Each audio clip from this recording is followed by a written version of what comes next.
suspendue.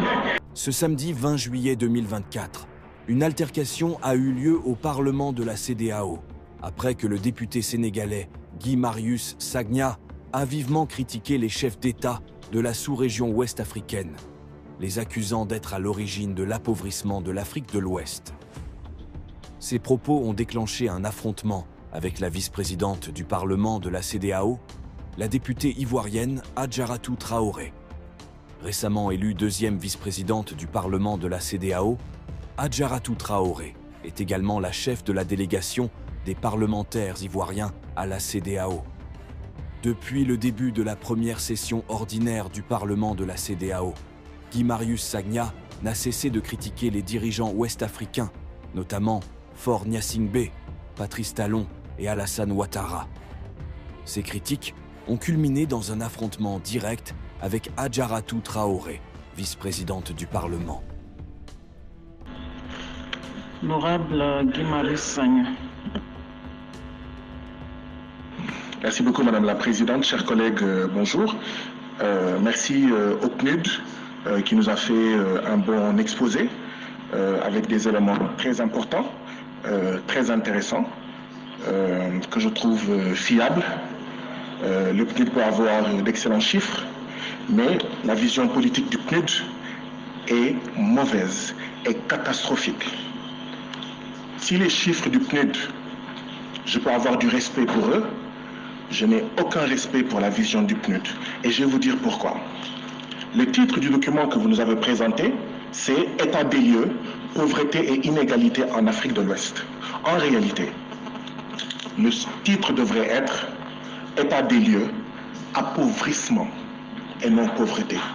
Appauvrissement et inégalité en Afrique de l'Ouest. Tant que le PNUD va continuer à dire pauvreté, le PNUD en réalité n'est pas dans une perspective de soutenir la sortie du sous-développement. C'est appauvrissement. Nous sommes les pays les plus riches de la planète Terre. Tant que les gens diront que l'Afrique de l'Ouest est pauvre, ça veut dire que ces gens-là font partie du problème. C'est appauvrissement. Mais pourquoi vous n'osez pas dire appauvrissement? Parce que qui a appauvri l'Afrique? Ce sont nos présidents. Et vous ne voulez pas fâcher nos présidents. Vous ne voulez pas que l'Afrique soit... Chers collègues, contrôlez votre langage. Contrôlez votre langage. Qui a appauvri l'Afrique? Ce sont nos chefs d'État. Contrôlez votre langage, sinon je vous retire la parole. Maintenant, je veux que vous mettiez. Qu'est-ce qui a à contrôler? C'est le fait que j'ai dit que ce sont nos chefs d'État qui ont appauvri l'Afrique.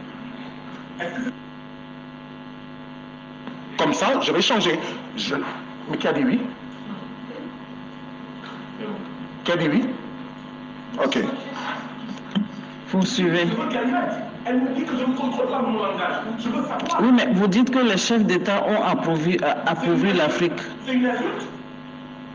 Mais c'est la manière de présenter. Non, est-ce que c'est une insulte de dire que nos chefs d'État ont appauvri l'Afrique? Oui, mais c'est la manière de présenter, c'est la manière de présenter. S'il vous plaît, honorable collègue, chers collègues, c'est la manière de présenter.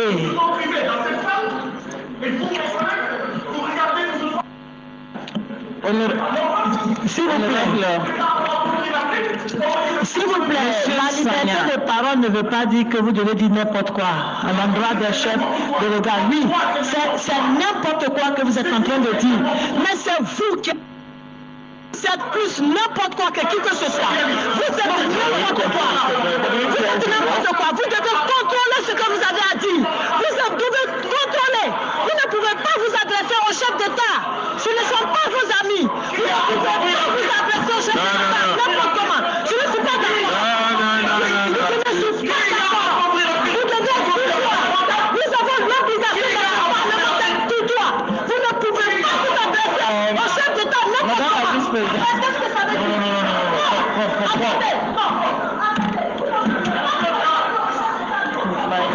My phone is...